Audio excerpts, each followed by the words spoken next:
Hello, what's going on? Welcome back to another talk show with Time with Yari. So, today's topic is going to be about politics in America and how it has contributed for the death of the American dream. So, the politics in America is an interesting one due to the fact that for many years, the bipartisan political, I guess, like stance in America was functioning, I suppose, for a while. However, it makes it very easy, and I mean extremely easy for corrupt individuals to take over the individual. Over the votes. For one, lobbying. The lot.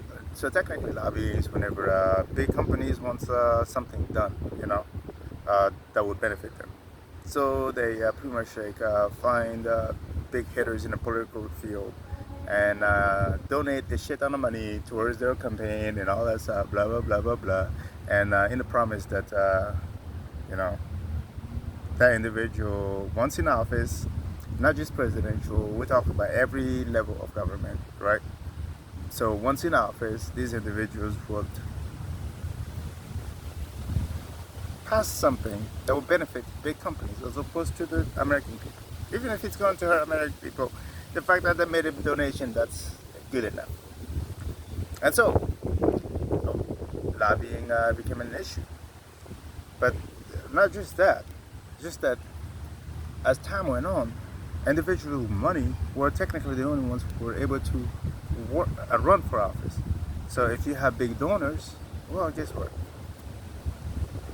And of course, given the fact that it's a bipartisan system, the rich individuals do not have to spread the money all over the parties, different parties to get it. They only have to focus on two parties: the Democrats and the freaking Republicans. Now, the Republicans, we all know, part of the military-industrial complex. Like they're the big hitters. Like they get most of the money from like those individuals, right? While the Democrats, those individuals take money from like pretty much like crooked criminals. Like we're talking about like shit that will destroy America from within. That's what the Democrats are. I mean, that's technically how I view it as a third-party observer of this country, right?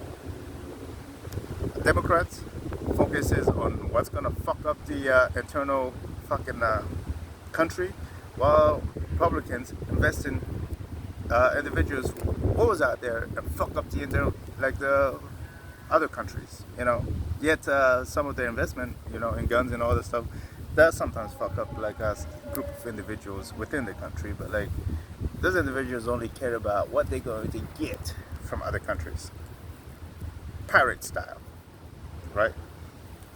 So it makes it easy for these big companies to not only control who will be in office, but what will that individual do in office. And of course, left unchecked. Well, once, let's say, for instance, like the Republican Party pisses off the American public because they went and started a 10, 15-year-old war with Iraq, for instance, right?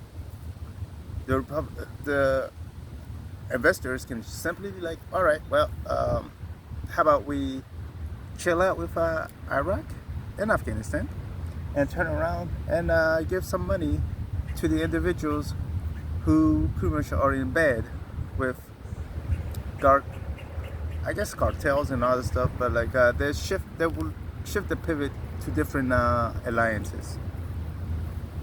And of course, like don't get me to the fact that a lot of the individual politicians in America are dual citizens, and many of them to Israel, right? You come to find like all the money that we've been giving to Israel for however long has like there's a reason for that. It seems like if America, for instance, does come to another civil war, let's say, then are we safe? Netanyahu, will you accept all of the politicians? Netanyahu, You know, of course, I hear also the Republicans are also you know they they love to pay other individuals to guarantee their safety. Um, so the bipartisan system literally leaves Americans in a chokehold, literally making it that it's an unwritten agreement among the politicians. Like, yeah, nobody's gonna change none of this shit because that's how we're making money. Yeah, they get paid to do their job, and yet they get donations and they get, you know, little gifts as well, making it impossible for anyone new to get elected in office in the White House to change things up. That's why I find the Trump election interesting. For he used to be one of those business guys who would come in and like donate in individuals and pretty much get a big cut whenever the individual that he donated to got into office. He used to be one of those individuals. I get it. But once he gets into office, he technically doesn't change. Even though he states that he knew that he was there to change that system into something more open so that more Americans would benefit from the system. He still gave a cut. Like, he still made sure that these rich moguls barely paid any taxes by deferring a lot of the taxes for a lot longer than how many years he deferred normal American taxes, for instance, during the COVID,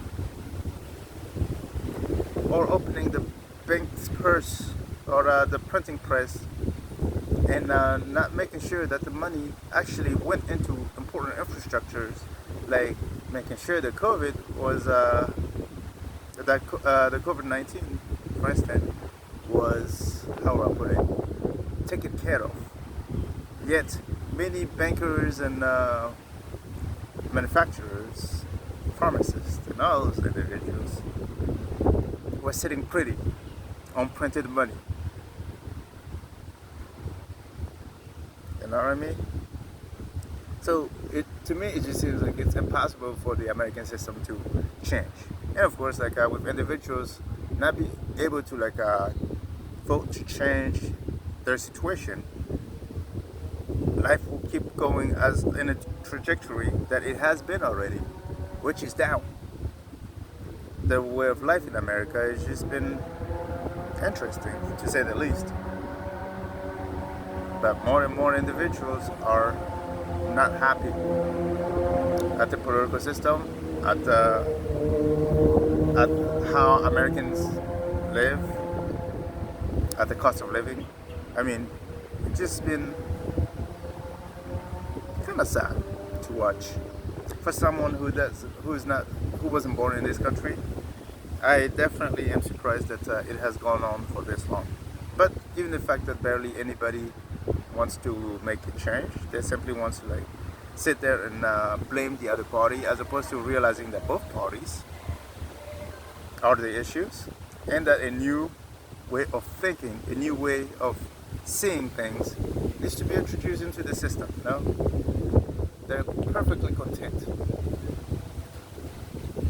with seeing the two-party system screw their child's future, their kids' future. So, what's someone who's not even from this country supposed to say? You know? Anyways, ponder on that for a second. It's your boy, Lucille, and I'm out.